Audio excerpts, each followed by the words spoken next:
Ready to make a spiral t-shirt? Today it's going to be red, white, and blue. Let's get started. Alrighty, I'm going to go ahead and fill these up and shake them up.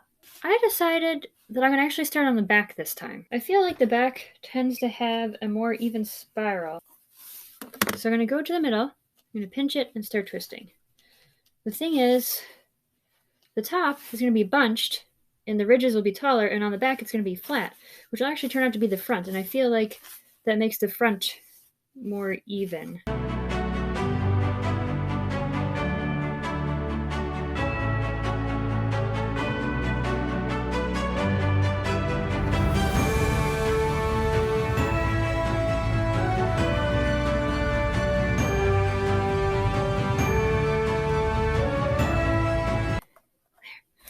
Now let's take a look at the other side.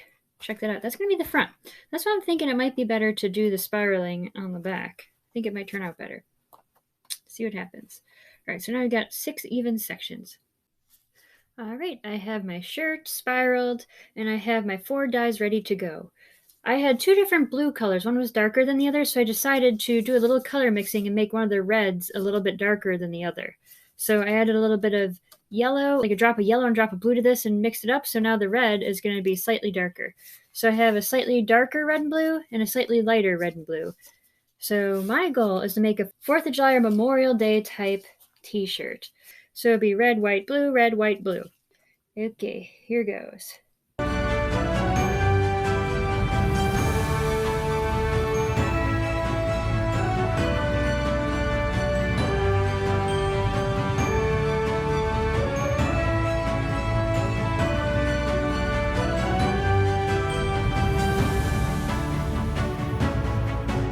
The last step I did was I went back and used the rest of my dye to get in between and get as much white spaces in between the ridges as possible.